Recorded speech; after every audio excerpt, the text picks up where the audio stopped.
Bienvenue à tous. En tout cas, je vous remercie pour votre présence, dédiée bien sûr un thème qui nous tient tous à cœur, c'est l'olivier. Et puis c'est vrai qu'on m'avait suggéré comme thème de cette présentation, certes la création d'une oliveraie, mais surtout facteur clé de réussite. Donc on va essayer de travailler en ce sens. En tout cas, donc je me présente, Hélène Lasserre, je travaille ça marche pas.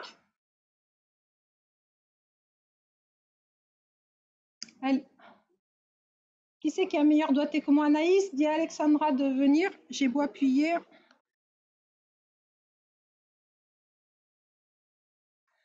Donc rapidement, je travaille à l'interprofession de l'olivier qui s'appelle France Olive, enseignement à Fidol et qui donc vous accompagne, en tout cas essaie d'accompagner toute cette filière oléicole qui est répartie sur nos départements traditionnels oléicoles que sont Rhône-Alpes-Provence, enfin situés en Rhône-Alpes-Provence et puis Occitanie.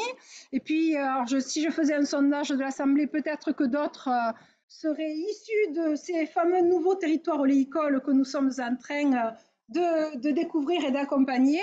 Et c'est vrai que, bon, vous n'avez pas la diapo, on la passera rapidement, mais on essaye d'être présent sur tous ces territoires. Donc, le pôle administratif et produits se situe sur Aix-en-Provence, qui est le site administratif. Vous avez une antenne sur la région Rhône-Alpes-Nyons, où vous avez tout le pôle communication. Et puis, sur Nîmes, pôle Occitanie, vous avez donc le pôle recherche, conservation et agronomie. Donc, on est plus sur la production. Ça ne veut pas défiler.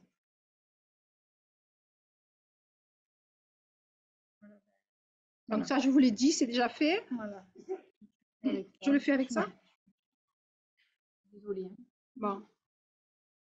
Donc voilà, donc les différents pôles qui accompagnent donc cette filière. Et je voulais juste vous dire que si on avait résumé, puisque nous avons l'honneur d'avoir un Espagnol à côté de nous, qui est juste le premier pays producteur au monde, que nous sommes une petite filière, puisque nous produisons que 4% de notre consommation nationale, c'est dire si la marge de progression est importante. On va voir ensemble que bon, on a un certain nombre de moulins et de confiseurs qui sont dédiés à cette production, on va dire, d'excellence. Ah, il comprend pas tout, donc au moins on peut dire plein de choses, mais en tout cas, c'est une petite filière et ils nous envient beaucoup les Espagnols parce qu'on arrive à bien valoriser notre production. Alors, cette... Ah si, puedes poner el casco. Non, vale. Cette oléiculture française, elle est un peu typique parce que c'est vrai que si on la compare aux autres, à nos voisins, on va dire, ben nous sommes des petits. Quand tout à l'heure, je lui dis que la moyenne française de production, elle était autour de 5000 litres, 5000 tonnes, pardon. Tonnes d'huile d'olive, bon, il se dit, ah oui, que ça, bon, oui. Bon, il n'a même pas dit que ça parce qu'il a eu la gentillesse de ne pas le dire, mais ce qui fait notre spécificité, c'est que, en fait, nous avons un long héritage, puisqu'on parle d'oléiculture là pour le moment traditionnel, et la majorité de nos apporteurs en termes de nombre, sur les 40 000 à peu près que nous avons, sont des amateurs. Amateurs parce que soit ils sont passionnés, ou parce qu'ils ont eu un héritage, et on sait très bien que de nos racines rurales, aujourd'hui, nous avons hérité des petits trésors qui sont souvent endormis, en tout cas qui ne sont pas trop productifs, qui font qu'on a une importante production issue voilà, artisanale, on va dire, issue de familles. Vous voyez qu'on a à peu près 50, un peu plus de la moitié de nos exploitants qui ont moins de 1 hectare et qui ne produisent finalement, qui représentent que 14% du verger français. Enfin, il faut prendre conscience que cette oléiculture française, elle est très morcelée et que les gros oléiculteurs, ils sont peu nombreux puisque vous voyez qu'on a que 7% des exploitations qui ont plus de 5 hectares. Mais si vous regardez finalement la dernière ligne, 70% de la production est réalisée par un quart des oléiculteurs. Donc voilà, c'est une filière un peu atypique, mais ô combien enthousiasmante, puisque quand même on a un tiers qui est produit en bio, un quart qui est produit en AOP. En Espagne, c'est différent. Oui, en Espagne, c'est différent. Et donc, vous voyez que sur le pourtour méditerranéen et sur les zones oléicoles traditionnelles françaises, nous avons pu valoriser cette histoire, cette qualité, cette typicité de production autour d'un certain nombre de signes de qualité, notamment nos AOP, puisqu'aujourd'hui, on a 14 AOP en olive et en huile sur le continent. Et je sais qu'il y a des Corses, donc je ne vais pas oublier l'île, les insulaires aussi. Alors, une formation, je reviens rapidement, une image oléicole un peu perturbante aussi, parce que du coup, comme il y a beaucoup d'artisans et d'oléiculteurs familiaux, ces gens-là avancent un peu plus dans la vie et notre moyenne d'âge, elle n'est pas très jeune. Et c'est vrai qu'il faut prendre conscience que l'histoire de cette oléiculture française et finalement le côté empirique de cet accompagnement de l'olivier, peu ont eu une vraie formation agronomique pour être performants en termes de productivité, puisque c'est le vœu pieux de notre président, fait que quand on parle de facteurs clés de réussite, ça veut dire qu'on doit atteindre des objectifs, on doit se fixer des objectifs. Et pour avoir des objectifs, bien sûr, il faut avoir un minimum de prérequis. Et c'est vrai que dans les prérequis, ça veut dire qu'il faut connaître l'olivier, il faut maîtriser un certain nombre de connaissances, ne serait-ce que sur les besoins propres de l'olivier en termes de lumière, en termes de température, en termes de besoins en eau, et même j'ai mis le vent, parce que beaucoup oublient que le vent peut avoir une importance. Et puis, par rapport à ce contexte-là, on va accompagner l'arbre avec une conduite culturale, on va mettre des intrants, on va mettre des produits, il faut connaître ces produits. Ce matin, le président, dans son application, a rappelé combien c'était important de connaître la spécificité de chacun et de voir toutes ces relations qu'il va y avoir entre tous ces éléments. Donc, quand je réfléchis, comme certains d'entre vous aujourd'hui, pour me dire, bon, je veux créer une oliveraie, comment je m'y prends? On va le faire simplement, mais déjà, il faut réfléchir. Il faut prendre ce temps de réflexion. Certains nous appellent et nous disent, voilà, dans 2 mois, je veux planter. Non, ce n'est pas possible. Il faut réfléchir pour savoir ses objectifs et ensuite savoir quel choix je vais adopter pour mener à bien, pour réussir mes objectifs, pour atteindre mes objectifs. Et ensuite, dernier levier, c'est implanter son oliveraie et dans un bon contexte.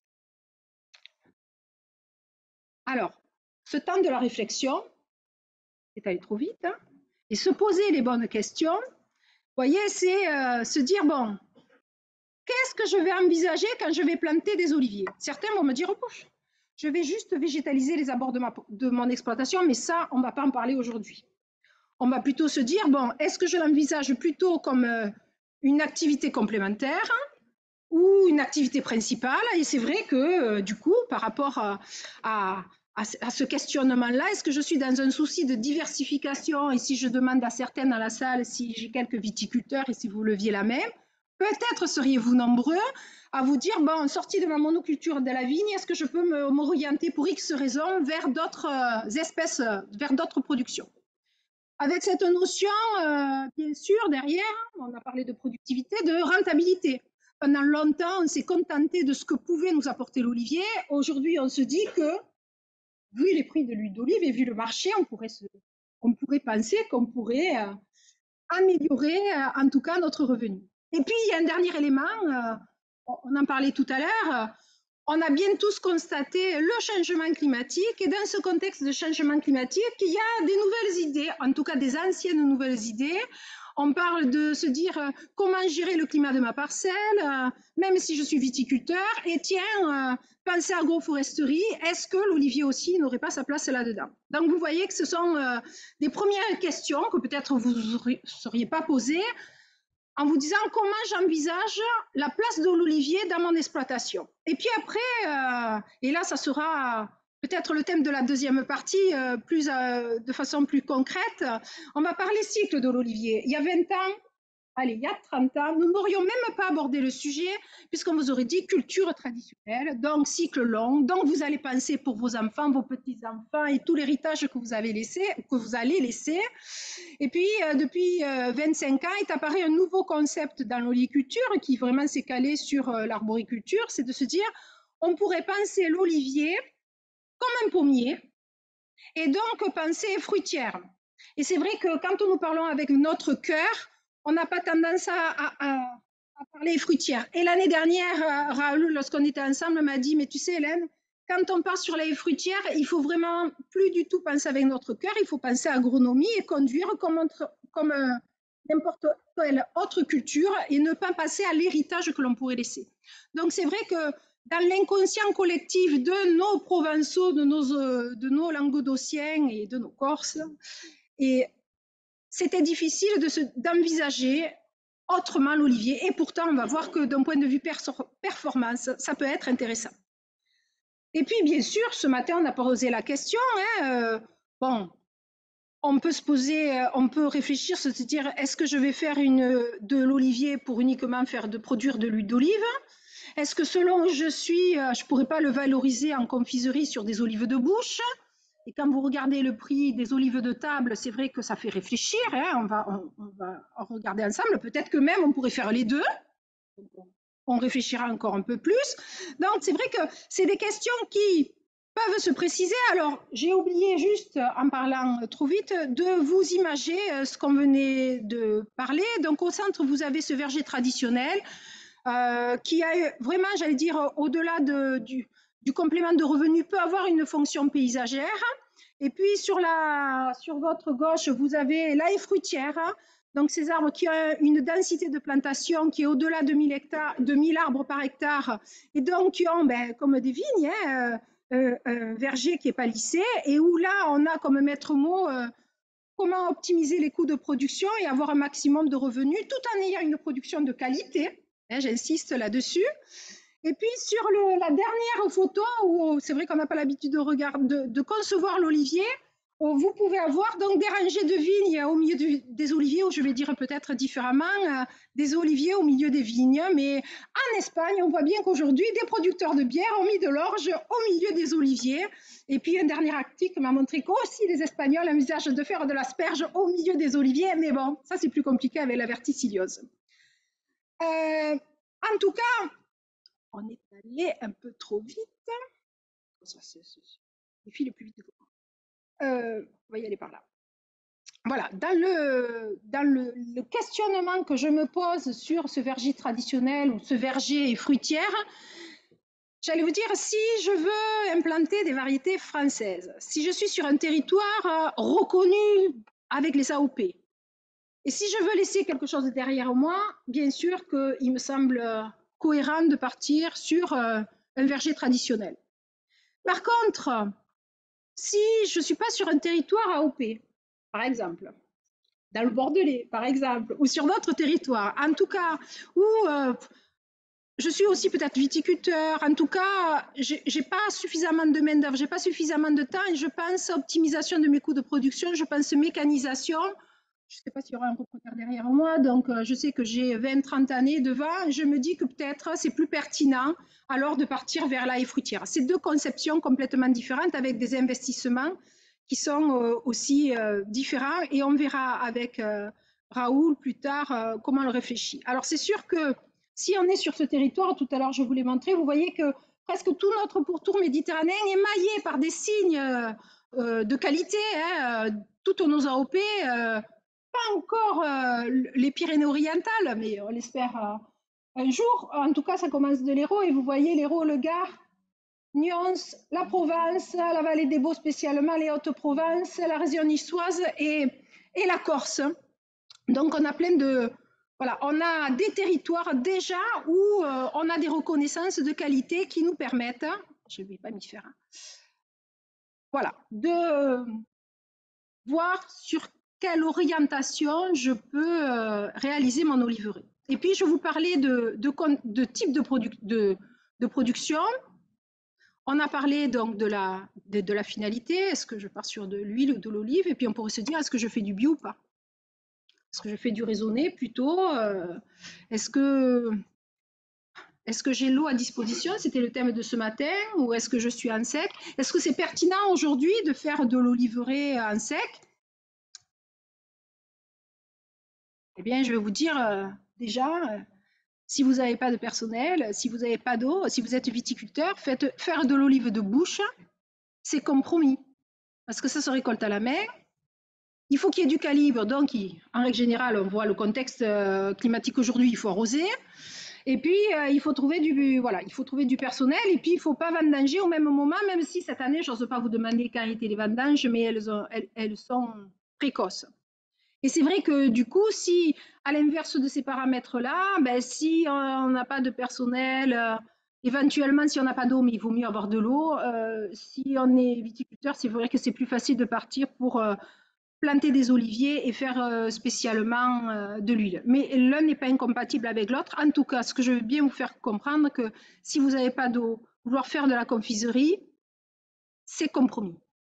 Si vous n'avez pas de main-d'œuvre, et on en parlait tout à l'heure, en Espagne, il me disait que les 90% des plantations aujourd'hui sont sur de la haie fruitière parce qu'il n'y a pas de main-d'œuvre aussi. Donc voilà, il faut réfléchir vraiment à ce contexte-là. Et puis en termes de rentabilité, si on veut une rentabilité rapide et directe, je vous ai mis des petites croix, vous comprenez bien que peut-être sur le court terme, il y en a qui sont un peu plus rentables que d'autres. Alors, bio ou raisonné, chacun ses convictions. Je vous ai mis, c'est une affaire d'éthique. C'est aussi une affaire de rentabilité parce que vous voyez bien que quand on est en bio, on n'arrive jamais à atteindre, en règle générale, à part que quelques performances agricoles, la productivité d'un raisonné. Mais j'allais vous dire que l'olivier est une culture rustique qui a peu de ravageurs, qui a peu de pression sanitaire, même si pour nous, elles sont importantes parce que quelquefois, elles ne sont pas trop bien gérées. On a principalement les maladies du feuillage avec l'œil de paille, et après, on a la mouche. Et qu'en plus, on a des bonnes solutions pour accompagner cette protection. La mouche, aujourd'hui, les barrières minérales sont très efficaces. Et puis, si on gère bien les applications cuivriques, je me tourne vers le responsable du pôle agronomie, ce qui n'est pas toujours le cas, eh bien, c'est vrai que finalement, le bio, c'est bien. En plus, en termes de commercialisation et d'image, vous avez un produit qui a une valeur plus accrue. Déjà que l'huile d'olive a une bonne valeur, une bonne image. Donc, c'est vrai qu'on parle d'alicament pour un produit qui peut nous faire du bien, nous faire plaisir et puis accompagner notre quotidien. Donc, on s'est posé les 3 premières questions et puis la dernière. Le type de commercialisation. Est-ce que je pars sur un circuit long, un circuit court? Ben, j'allais dire, ça dépend. Ça dépend. Ça me stresse. Je ne peux plus me reconnaître. Voilà, ça dépend bien sûr si vous avez déjà, vous êtes bien placé, si vous avez un local pour vendre, si vous avez du goût pour le commerce, si vous avez du temps pour ça. Pour ceux qui font de la vente directe, ils savent combien c'est chronophage, mais c'est mieux valorisé que si vous travaillez sur un circuit plus long avec une COP qui se charge de tout. Donc chacun voit midi à sa porte, mais il faut bien prendre conscience de ce contexte-là.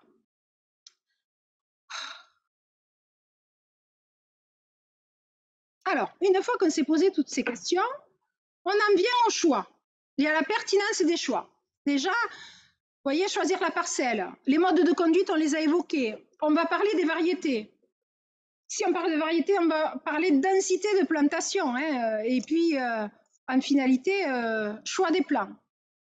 Ces questions-là, en fait, je vous engage à... Ah tiens, je voulais prendre un guide de l'oliculteur à Nouvel-Olivier pour faire la pub. Vous avez beaucoup d'informations mises à votre disposition gratuitement, ne serait-ce que sur le site internet France Olive. Et vous avez déroulé ce cheminement de réflexion si vous allez à plantation. En tout cas, quand on parle choix de la parcelle, bien sûr, le maître mot, c'est l'exposition à la lumière. Tout à l'heure, on a parlé des prérequis. Le soleil, c'est important.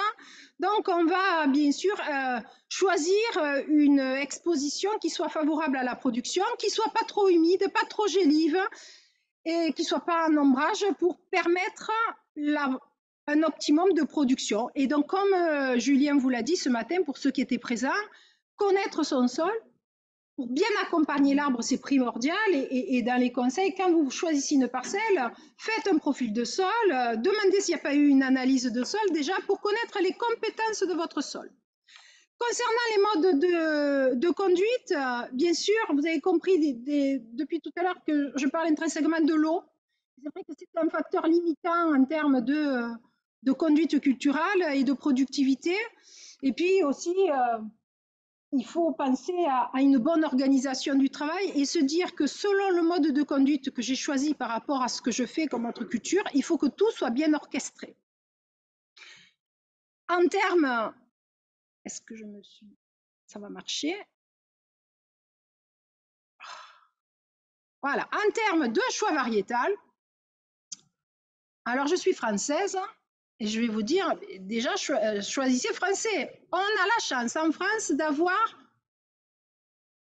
plus de 150 variétés françaises qui font la richesse de notre biodiversité et qui font notre patrimoine et la typicité de notre production. Donc, soyez logique si vous plantez en traditionnel. Il ne va pas me dire le contraire. Ne prenez pas des variétés étrangères. Plantez français. Mais tout à l'heure, il va vous dire, mais si vous voulez faire de la fruitière, plantez, je vais dire espagnol, italien, grec, parce que les variétés françaises ne sont pas adaptées pour le moment à la conduite culturelle en fruitière. Donc, vous voyez que cette diversité, moi, je suis fière de dire qu'on a dans tous nos départements, alors vous voyez que le Var, hein, il est encore plus riche que d'autres. Les Ardéchois, c'est pareil. Dès qu'il y a des petites vallées, on a des adaptations d'oliviers qui ont évolué, qui ont fait qu'on n'a pas que nos variétés phares. Je sais si j'aime la picheline, le cailletier, la bouteilla et tout, mais vous avez d'autres petites variétés qui ont leur importance. On va le voir sur la diapo suivante.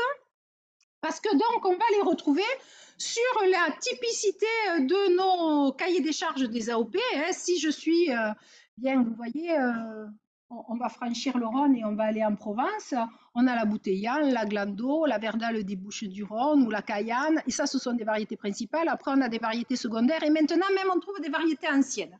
Donc, c'est important. Sauf que quand je regarde sur la gauche de ma diapo, je vois des grosses flèches vers des nouveaux territoires. Jusqu'alors, il y a 2 ans, aussi, j'ai vu des Bordelais arriver me dire on serait intéressé pour faire de l'olivier. J'aurais dit jamais eu d'olivier dans le Bordelais. Et puis 2 ans plus tard, nous accompagnons les Bordelais voilà, dans cette nouvelle oliviculture qui résulte bien d'un contexte qui évolue, hein, on en reparlera tout à l'heure, hein, mais qui montre bien que l'olivier aussi sait s'adapter.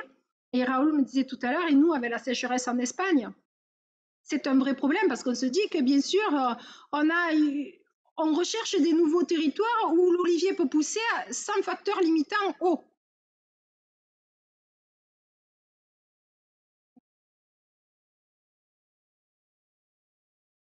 Alors, dans ce genre de variété, bien sûr que aujourd'hui, ce qui est important de connaître, c'est que si je choisis une variété, il faut que je connaisse ses compétences.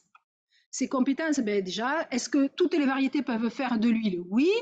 Est-ce qu'elles peuvent faire toutes de l'olive de table? Non. Donc, il faut connaître les compétences de chacune de ces variétés en termes de transformation ou d'évolution, mais surtout aussi connaître les compétences des variétés d'un point de vue agronomique. Si vous plantez une variété qui a une vigueur excessive avec une densité de plantation très restreinte, vous allez créer beaucoup d'ombrage. Et si vous créez de l'ombrage, vous aurez des maladies du feuillage. En tout cas, vous aurez moins de productivité puisqu'on sait que la lumière est un des facteurs numéro 1 de la productivité pour la photosynthèse, la phénologie de la floraison, etc. Donc, c'est important de connaître les caractéristiques du végétal, savoir si une variété est précoce ou pas, parce que chez nous, ce n'est pas leur problème, mais chez nous, au printemps, avec ces débourrements de plus en plus précoces de la végétation, bien, on se retrouve avec des stades d'évolution de la phénologie plus avancée qu'avant et donc on peut avoir des risques de gel. On les a vus les 3 dernières années passées.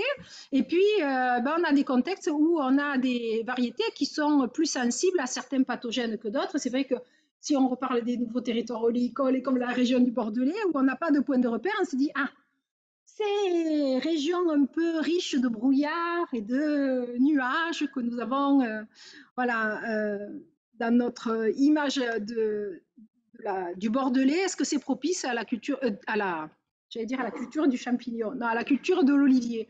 Eh bien, on ne sait pas parce qu'on n'a pas de référence. Et c'est tout le travail notamment de la Chambre d'agriculture de Gironde de voir comment, dans ces nouveaux territoires pionniers, qui ne sont pas traditionnels, comment s'expriment nos variétés d'olivier. Et puis, donc c'est vrai que je vous dis, si on est en bio, il faut penser plutôt à des variétés qui soient précoces par rapport à la mouche de l'olive, mais il faut faire attention selon le territoire où vous êtes, parce que si vous avez des risques de gelée, eh bien, ça ne sera pas cohérent. En tout cas, il faut prendre en considération tous ces paramètres de rendement, de qualité pour choisir la bonne variété. Je vous ai listé dans ce tableau les finalités de chacune des principales variétés.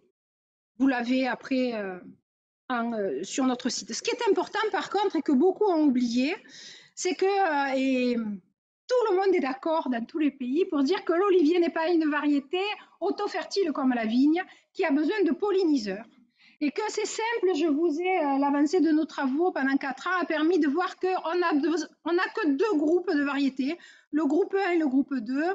Les variétés qui sont du groupe 1 vont polliniser les variétés du groupe 2 et inversement. Mais 2 variétés dans le même groupe ne peuvent pas s'interpolliniser. Je m'explique. Dans le premier groupe, si on prend Baguet, et Aubenc, c'est la 3e et 4e ligne, ces 2 groupes 2 G1, si vous les plantez l'une à côté de l'autre, en théorie, elles vont, enfin, c'est sûr, elles ne vont pas se polliniser. Mais si je prends sur l'autre ligne une variété du groupe 2, elle pourrait se polliniser à condition qu'elle soit synchrone en floraison. Donc, qu'elle soit, je vous ai pris 2 exemples un peu idiots parce qu'ils ne sont pas du même territoire. Il faut bien sûr qu'ils soient du même territoire, du même terroir, j'allais dire, et qu'elles aient cette phénologie de floraison qui soit synchrone. Ce qui nous amène à dire que chez nous, quand on plante un verger d'olivier en traditionnel, mais en haie fruitière aussi, il faut donc diversifier ces variétés. Ça, c'est très important. Ne partez pas à planter une monoculture variétale parce que vous n'aurez pas une pollinisation optimale. Donc, je vous ai listé là dans ce tableau toutes les variétés par rapport au cahier des charges des AOP. Et vous voyez qu'à Nice, par exemple, la variété leader étant le cailletier, elle est du groupe E1. Si je la plante avec l'araban des Alpes-Maritimes, qui est aussi du groupe E1, ça ne va pas se matcher. Par contre, si je la mets avec du blanc côtier ou de la blavée, ben oui, elle est du groupe 2. Et donc, théoriquement, même, je vous conseillerais de mettre plusieurs polliniseurs. Quand on est en Provence, ils ont de la chance en Provence. Ils ont déjà 4 variétés principales qui sont chacune du G1 ou du G2. Donc, ils peuvent, en plantant les 4, déjà avoir une mixité pour la pollinisation. Par contre, en Occitanie, c'est pas de chance. Bien sûr, il faut qu'il y ait des exceptions à la règle. Et on a des variétés comme la luc et l'olivière, elles peuvent être pollinisées, mais elles sont mal stériles. Donc, c'est beaucoup plus compliqué de les utiliser comme polliniseurs. Donc, ce choix des variétés pour la haie fruitière, Raoul, dans quelques minutes. Tu as vu, on est dans des vergers N7 dans la région de Cordoue, chez Todolive, pour ne pas faire de publicité. Il va vous en parler beaucoup mieux que moi. Bien sûr, une fois qu'on a choisi ces variétés, je vous ai dit, il y a des ports, il y a des cahiers des charges des AOP, et donc on va choisir la densité la mieux appropriée. Je vous ai parlé de gestion de lumière, d'aération, d'ensoleillement. Voilà, verger traditionnel, on est sur des plantations en carré ou en quinconce, des fois c'est un peu plus compliqué. En tout cas, aujourd'hui, si vous êtes en irrigué, on a tendance à vous dire attention, si vos arbres ont beaucoup de vigueur, plantez plutôt large, même du 8 par 8. Hein, et si vous êtes en bio ou en sec, allez, on accepte 6 par 6, mais après vous allez 20 ans plus tard, vous retrouvez coincé avec des charpentières qui font touche-touche avec la voisine, et en termes de taille, en termes de lumière, d'ombrage, ça va être galère. Bien sûr, de l'autre côté, vous avez le verger à haie fruitière, où là, on est dans une autre dimension. Alors, j'ai mis une photo de l'IFAPA, où travaille Raoul, et où il y a eu un essai de densité de plantation, et où vous voyez qu'on est en règle générale, l'optimum aujourd'hui, entre 2 rangs et de 4 mètres, et 1,5 m sur le rang. Voilà, alors si on avait à comparer fruitière et traditionnelle, ce qui, outre le choix des variétés, outre la densité de plantation, ce qui différencie, c'est la mécanisation, puisque le but de partir sur de la haie fruitière, c'est de réduire les coûts et d'avoir un verger hautement mécanisé, aussi bien en termes de taille, qui soit facile à être, rapide à être taillé, et qui soit facilement récoltable. Donc, on ne gère pas ces notions de main-d'œuvre. Mais il faut de l'eau. Et même si certains essayent maintenant de partir sur des vergers à haute densité en sec, la productivité sera bien sûr moindre et beaucoup moindre. Je ne sais pas si je parle français là. Non? ¿No está de acuerdo? Alors, dernier point, choix du pépiniériste. C'est vrai que là, on va fermer la porte peut-être et je vais vous dire, attention, vous achetez les plants. Parce que la qualité d'un plant, c'est primordial aussi pour la bonne réussite de votre verger. Aujourd'hui, France Olive a signé une charte avec les pépiniéristes qui se sont engagés à ce qu'il n'y ait pas d'opacité sur l'origine du plant. C'est-à-dire qu'on a analysé une partie de leur pied mère pour être sûr de l'authentification variétale, de l'authenticité variétale et puis sur la qualité du plant aussi. Vous avez beaucoup de pépiniéristes qui sont aussi, on va dire, plus sur de l'ornement, en tout cas paysager, et qui ont cette double activité, mais qui vont s'approvisionner, qui ne sont pas producteurs, fabricants de plants, et qui vont s'approvisionner outre-frontières. Alors, je dirais, si on va du côté des Pyrénées, c'est pas trop grave. Mais si on va du côté des Alpes, et nous aimons beaucoup nos amis italiens, mais vous savez qu'on a cette pression avec Xylella fastidiosa qui est prégnante sur l'avenir de l'oliviculture mondiale. Hein, et on vous dit attention pour des gens qui ne font pas trop attention à la traçabilité des plants et qui pourraient malheureusement importer des plants de mauvaise qualité dans le moindre cas, mais surtout dans le pire des cas, des plants infestés. On sait très bien que nos frontières, voilà, c'est compliqué. Alors, vous avez sur le site de France Olive, et puis si vous allez sur le cahier de l'oliculteur, la liste des pépiniéristes qui sont officiels et je vous conseille de les contacter. On travaille tous main dans la main et en tout cas, je vous ai présenté deux types de plans. Un plan d'un pépiniériste français à droite qui est pour du verger traditionnel, qui en règle générale met au moins 14 à 18 mois, pour pas dire 24, pour pousser, donc avec tout le cœur des pépiniéristes et leur savoir-faire. Et puis à gauche, vous avez un plan plutôt pour de la fruitière qui est un mètre brin. Et c'est vrai qu'on disait ensemble que 40 cm de plan, ça peut suffire sous certaines conditions pour la bonne reprise du plan.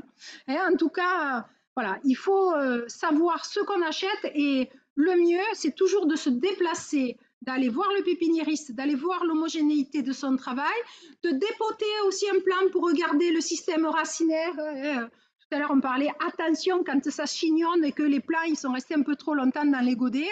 Voilà, on a et puis vous voyez bien, l'année dernière, il y a 400 hectares en traditionnel qui ont été plantés.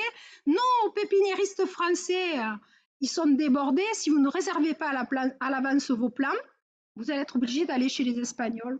Donc, non, je rigole, mais c'est vrai qu'il va m'en vouloir. Es una broma, hein.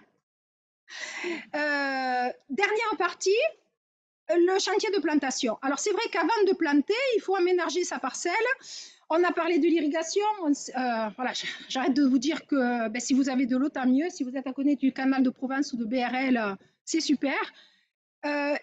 Ça optimise vraiment la productivité de votre verger. Et puis, si vous voulez prendre conscience de l'équilibre écologique de la parcelle, pensez aussi aux infrastructures autour de votre parcelle. Bon, quand on est dans l'olivier, on en a déjà bien conscience, mais c'est l'aménagement pour accueillir la biodiversité est important. Donc, ce chantier de plantation, il passe bien sûr par la préparation du sol. Si vous êtes viticulteur ou arbo, vous savez comment on prépare un sol. Je ne vais pas m'attarder là-dessus. Attention au risque de pourrier et attention aux précédents culturaux de type solanacée ou cucurbitacée parce qu'il y a un champignon là qui est commun à tout le monde, c'est le Verticillium dahliae.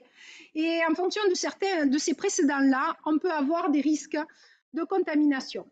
Tout à l'heure, on me posait la question, j'arrache ma vigne, je replante de suite de l'olivier. Attention, entre deux cultures pérennes, pensez à laisser reposer un peu votre sol. Ce matin, on parlait des fondamentaux de l'agronomie. On veut aller très vite, mais des fois, on oublie de laisser aérer le sol, de laisser reposer la terre, de laisser décompacter naturellement le sol, de remettre de la vie dans ce sol-là. Alors, il me souffle, Julien, quoi? Oui, j'ai pas dit les solutions, j'ai dit juste qu'il faut laisser reposer la terre. Et donc, j'ai marqué dernière ligne, engrais vert ou amendement. Donc, je l'avais bien mis. En tout cas, voilà, ne partez pas dans la précipitation. On a parlé ce matin du choix du matériel d'irrigation. Alors, je regarde les personnes concernées. Alors, choix goutte à goutte, micro-aspersion, etc. En tout cas, l'olivier n'aime pas les excès d'eau, ni les manques d'eau. Donc c'est vous, alors je pense là à nouveau à la région bordelaise où certains avaient planté dans des zones qui étaient un peu hydromorphes, un peu trop hydromorphes, et où finalement chez vous, alors que chez nous on n'y penserait même pas, ils se sont mis à réfléchir à planter en butte l'olivier pour essayer de moins être dans des situations asphyxiantes. Et puis bien sûr, chez nous on a un allié qui est le Mistral, mais qui est aussi voilà, un élément à prendre en compte pour que notre plan reste bien droit. En Espagne, ils n'ont pas ce problème-là.